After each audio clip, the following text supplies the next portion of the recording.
Hi friends, welcome to Prerana and Sadhana class. ఈరోజు మనం కమ్మీ Rita గురించి. ఈ కమ్మీ రీటా ఎవరు అంటే, తను ఎవరెస్ట్ శిఖరాన్ని 28 సార్లు అధిరోహించడం జరిగింది.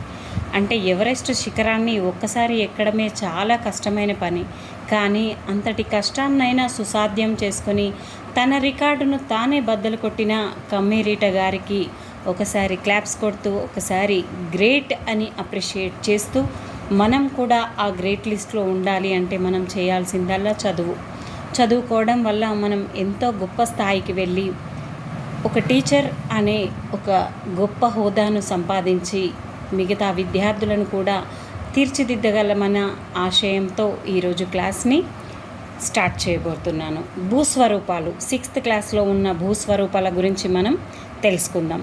ఇక్కడ భూస్వరూపాలు అనగానే మనకు కొండలు, గుట్టలు, లోయలు, అలాగే సముద్రాలు, మహాసముద్రాలు ఎన్నో కనబడుతున్నాయి. మైదానాలు, పీఠభూములు, పర్వతాలు, ఈ విధంగా భూస్వరూపాలుగా మనకు చాలా కనబడుతూ ఉంటాయి మన భూమిపైన. మరి ఈ భూమి, మనం నివసిస్తున్న భూమి సమతలంగా కానీ ఏకరీతిగా కానీ లేదు. ఇక్కడ ఎన్నో రకాల భూస్వరూపాలు అనేటివి ఉండడం జరిగింది. ఈ భూస్వరూపాలలో భాగంగా 3 రకాలుగా విభజించడం జరిగింది: మైదానాలు, పీఠభూములు, పర్వతాలు. మనం ఊర్లలోకి వెళ్తూ ఉంటే కొండలు, అలాంటి గుట్టలు అలాంటివి చూస్తూనే ఉంటాము ఫ్రెండ్స్. భారతదేశంలో హిమాలయాలు, అరావళి, వింధ్యా సాత్పుర పర్వతాలను మీరు ఒక్కసారి ప్రపంచపటంలో కానీ మన ఇండియా పటంలో చూడండి ఫ్రెండ్స్, చాలా బాగా అర్థమవుతాయి. అదేవిధంగా మన రాష్ట్రంలో ఆదిలాబాద్, కరీంనగర్, రంగారెడ్డి, మహబూబ్ నగర్, ఖమ్మం జిల్లాల్లో రకరకాల కొండలున్నాయి. వీటికి సంబంధించిన క్లూస్ ఆల్రెడీ నేను ఇవ్వడం జరిగింది. మామూలుగా ఒకసారి రీడ్ చేస్తున్నాను. సాత్మల, ఆదిలాబాద్, నిర్మల్, బాలాఘాట్, మహబూబ్ నగర్, నాగర్ కర్నూల్, అనంతగిరి, వికారాబాద్, కందికల్, పెద్దపల్లి, జయశంకర్, భూపాలపల్లి, రాఖీ, జగిత్యాల్. వీటికి సంబంధించిన క్లూస్ ఆల్రెడీ ప్రేరణ సాధనలో ఇవ్వడం జరిగింది. ఈ విధంగా డిఫరెంట్ పర్వతాలు అనేటివి మన తెలంగాణలో ఉన్నాయి ఫ్రెండ్స్. భారతదేశంలో అతిపెద్ద పీఠభూమి దక్కన్ పీఠభూమి. ఇది దక్షిణ భాగంలో ఉంది. అదేవిధంగా పశ్చిమ కనుమలు, తూర్పున కనుమలు. అదేవిధంగా తెలంగాణలోని ప్రాంతం దక్కన్ పీఠభూమిలో ఉండడం వలన ఈ ప్రాంతాన్ని తెలంగాణ పీఠభూమి అని కూడా.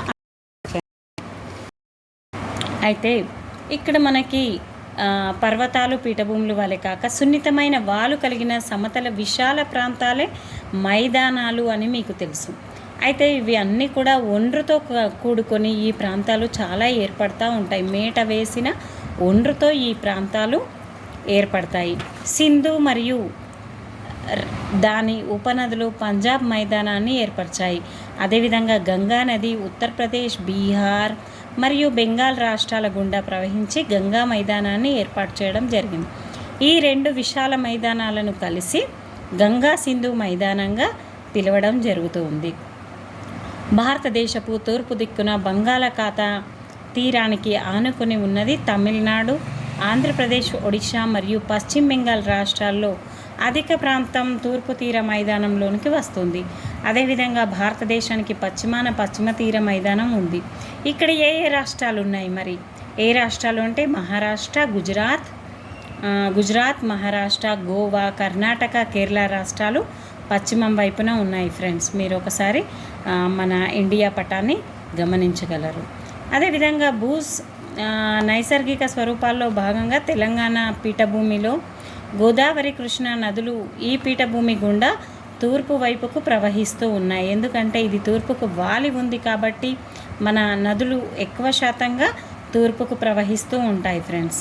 హైదరాబాద్, సికింద్రాబాద్ నగరాలు, సంగారెడ్డి, మహబూబ్ నగర్, నల్గొండ పట్టణాలు ఎగువ తెలంగాణ పీఠభూమిలో ఉండగా వరంగల్, కరీంనగర్ పట్టణాలు దిగువ తెలంగాణ పీఠభూమిలోకి వస్తాయి ఫ్రెండ్స్.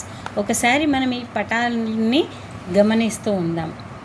కృష్ణానది ఉపనదులు తుదిపాపము భీమకోవగా అనేది నేను ఆల్రెడీ మీకు ఇవ్వడం జరిగింది క్లూ ద్వారా. ఇది కూడా ఒకసారి చూడండి, ఎందుకంటే టెక్స్ట్ బుక్లో ఉన్న దాని నుంచి ఖచ్చితంగా క్వశ్చన్స్ వేసే ఆస్కారం ఉంది కాబట్టి మీరు క్లూస్ రూపంలో ఉన్న ప్రేరణ సాధనాలో చూడగలరు. కృష్ణానది ఉపనదులు, అదేవిధంగా గోదావరి నది ఉపనదులు కూడా మీరు ఒకసారి నేర్చుకోగలరని ఆశిస్తున్నాను. అదేవిధంగా డెల్టా అంటే ఏంటంటే ఒక నది సముద్రంలో కలిసే చోట డెల్టా ఆకారంలో అంటే త్రిభుజాకారంలో గ్రీకు వర్డ్ అయినటువంటి డెల్టాగా ఉంటుంది కాబట్టి దానికి ఆ పేరు రావడం జరిగింది. ఈ విధంగా మనం డెల్టా ప్రాంతాన్ని కూడా చూస్తూ ఉంటాం. ఒక్కసారి చూడండి, ఇక్కడ దక్కన్ పీఠభూమి, ఇవి పశ్చిమ కనుమలు, వీటిని తూర్పు కనుమలు అంటాం ఫ్రెండ్స్. అదేవిధంగా అరేబియా సముద్రం, బంగాళాఖాతం, కింద హిందూ మహాసముద్రం ఈ విధంగా ఉంది. నెక్స్ట్ లెసన్ కృష్ణా డెల్టాలోని ఒక గ్రామం పెనమకూరు. ఇది మరి కృష్ణా డెల్టా అనగానే ఎలా ఉంటుంది అక్కడ? సస్యశ్యామలంగా, చాలా విశాలమైన మైదానంగా, ఎంతో అందమైన ప్రదేశంగా ఉంటుంది. పచ్చని చెట్లు, పొలాలు అనేటివి కనిపిస్తూ ఉంటాయి. ఇక్కడ బందరు కాలువ, ఇక్కడ ఉయ్యూరు నుంచి 3 కిలోమీటర్ల తర్వాత బందరు కాలువను దాటి పెనమకూరు గ్రామాన్ని చేరుకోవచ్చు ఫ్రెండ్స్. ఇది విజయవాడలోని కృష్ణానది ప్రకాశం బ్యారేజ్ నుంచి బందరు కాలువ ప్రవహిస్తూ ఉంటుంది. ఇక్కడ చిన్న చిన్న కాలువల ద్వారా బందరు కాలువ నీళ్లు పంపిణీ చేస్తారు, భూములన్నింటికీ కూడా సరఫరా చేస్తారు ఫ్రెండ్స్. ఇక్కడ ప్రకాశం బ్యారేజ్ ఒక్కసారి చూడండి. కృష్ణానది ఉత్తర దిక్కున ఉత్తర ఒడ్డున విజయవాడ నగరం ఉంది. 1853 సంవత్సరంలో బ్రిటిష్ వారు విజయవాడ దగ్గర కృష్ణానదిపై బ్యారేజీ నిర్మించారు. దీన్ని మనం ప్రకాశం బ్యారేజీగా పిలుస్తూ ఉన్నాం ఫ్రెండ్స్. ఇది 12 లక్షల ఎకరాల భూమికి సాగు చేయడానికి ఉపయోగపడుతూ ఉంది ఫ్రెండ్స్. నేలలు, పెనమకూరు నేలలు చాలా వరకు సారవంతమైనవి. ఎందుకంటే ఒండ్రు నల్లరేగడి భూములు ఉండడం వల్ల ఇవి నదులు నిక్షేపించబడిన నేలలను ఒండ్రు నేలలు లేదా ఒండ్రు భూమి అనడం జరుగుతుంది. ఇక్కడ ఈ నేలల నల్లరేగడి భూముల ప్రత్యేకత ఏంటి అంటే వాటికవే దున్నుకుంటాయి కాబట్టి వీటిని స్వయంగా మట్టి మార్పిడి లేదా సెల్ఫ్ ప్లవింగ్ అంటారు ఫ్రెండ్స్. ఈ క్రింది వాటిలో సెల్ఫ్ ప్లవింగ్ నేలలు ఏవి అంటే నల్లరేగడి నేలలు. వర్షపాతం, సాగునీరు ఏ విధంగా ఉంది? ఇక్కడ ఎక్కువ మటుకు జూన్ నుంచి అక్టోబర్ నెలలో నైరుతి ఋతుపవనాల వల్ల ఎక్కువ వర్షపాతం అనేది పడుతూ ఉంటుంది. బోరు బావుల ద్వారా కూడా రైతులు నీటిని ఉపయోగిస్తూ ఉంటారు వ్యవసాయానికి. పెనమకూరు గ్రామం కృష్ణానదికి దగ్గరగా ఉండడం వల్ల 15 నుంచి 25 కిలోమీటర్ల లోతు వరకు తవ్వగానే నీరు వస్తుంది. ఎందుకంటే అక్కడ నదులు దగ్గరగా ఉన్నాయి కాబట్టి తొందరగా నీరు అనేది రావడం జరుగుతుంది. తుఫానులు, వరదలు ఇక్కడ ఇంతకుముందు 1997, 2006, 2009 సంవత్సరంలో కృష్ణానదికి భయంకరమైన వరదలు రావడం జరిగింది ఫ్రెండ్స్. నెక్స్ట్ పంటలు. కోస్తా తీర మైదానంలో ప్రత్యేకించి కృష్ణా జిల్లాలో వరిని విస్తారంగా పండిస్తూ ఉంటారు. ఋతుపవన ప్రారంభంలో సాల్వా పంటకు వరి నారు పోస్తారు. తర్వాత అంటే జూన్, జూలై మాసాల్లో దాన్ని పొలాలలో నాటుతారు. దీన్ని సాల్వా పంట అంటారు ఫ్రెండ్స్. ఇక్కడ వరి పంటలో బాగా దిగుబడి ఇచ్చే MTU 2716 అదేవిధంగా స్వర్ణ, BPT లాంటి రకాలు పండడం జరుగుతుంది. ఋతుపవన ప్రారంభంలో వేసే పంట సాల్వా, అదేవిధంగా శీతాకాలంలో దాల్వా పంట వేస్తారు ఫ్రెండ్స్. ఈ విధంగా ఇక్కడ శీతాకాలంలో దాల్వా పంట వేయడం అనేది జరుగుతుంది. వరి పంటకు ఎక్కువ నీరు కావాలి కాబట్టి ఇక్కడ ఎక్కువ నీరు అంటే ఎక్కువ నదీ తీర ప్రాంతం ఉంది కాబట్టి ఇక్కడ నీరు ఎక్కువగా సమృద్ధిగా దొరుకుతుంది కాబట్టి వరి ఎక్కువగా, అదేవిధంగా చెరుకు పంటకు కూడా చాలా అనుకూలంగా ఉంటుంది. అదేవిధంగా పసుపు, కంద, అరటి పంటలు కూడా కొద్దిపాటి పండిస్తూనే ఉన్నారు. నెక్స్ట్ చిక్కుడు జాతికి చెందిన పంటల వల్ల భూమిలో నత్రజని శాతం పెరుగుతుంది ఫ్రెండ్స్. ఏ జాతి? చిక్కుడు జాతి. జీలుగా, పిల్లి వెనుక లాంటివి కూడా వేస్తారు.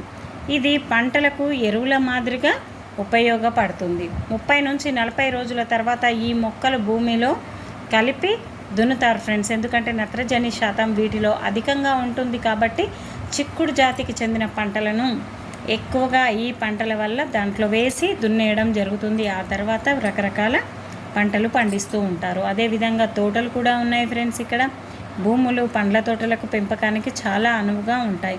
వాటర్ సోర్సెస్ ఎక్కువగా ఉంటే రకరకాల పంటలు అనేటివి పడుతూ ఉంటాయి. అదేవిధంగా దిగుబడి ఎక్కువగా వస్తుంది. భూమి యాజమాన్యం వారు కూడా కౌలుదారి విధానాన్ని పాటిస్తూ ఉంటారు. ఇండ్లు కూడా చాలా వాళ్ళు వాళ్ళ ఇంటి దగ్గర దుకాణాలు నడిపించుకోవడం, గ్రామం మధ్య భాగంలో చిన్న కిరాణా దుకాణాలు ఉండడం, అదేవిధంగా మందుల షాపు ఇలాంటివన్నీ ఉంటాయి ఫ్రెండ్స్. అంతేకాకుండా కోళ్ళ పెంపకం అనేది కూడా చాలా బాగా రన్ అవుతూ ఉంటుంది. ఇక్కడ రైతుల ఇల్లు, గుడిసె, ఇలా రకరకాల ఇండ్లు అనేటివి ఉన్నాయి. ఇదంతా జనరల్ టాక్ కాబట్టి మనకి ఇందులోంచి క్వశ్చన్స్ రావడం జరగదు. ఇంపార్టెంట్ వాటిని మాత్రమే నేను టచ్ చేస్తూ ఉన్నాను ఫ్రెండ్స్. విజయవాడలోని రైతు బజారుకు వీటన్నింటినీ కూడా పండించిన పంటను సరఫరా చేసి అక్కడ మంచి గిట్టుబాటు ధరకు అమ్ముకోవడం జరుగుతుంది. నెక్స్ట్, డోకూరు పీఠభూమిలో ఒక గ్రామం. ఇందాక మైదాన ప్రాంతాన్ని చూస్తాం, ఇప్పుడు పీఠభూమి ప్రాంతాన్ని చూస్తున్నాం.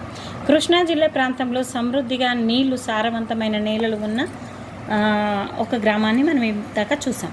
వర్షపాతం, సాగునీటి సౌకర్యాలు అంతగా లేని పీఠభూమి ప్రాంతాన్ని, నేలలు ఉండే మరొక ఊరిలో జీవితం ఏ విధంగా ఉందో మనం తెలుసుకుందాం.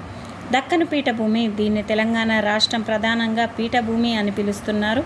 తెలంగాణ పీఠభూమిగా కూడా పిలువబడుతుంది. దీనికి పశ్చిమాన పశ్చిమ కనుమలు, తూర్పున తూర్పు కనుమలు ఉన్నాయి.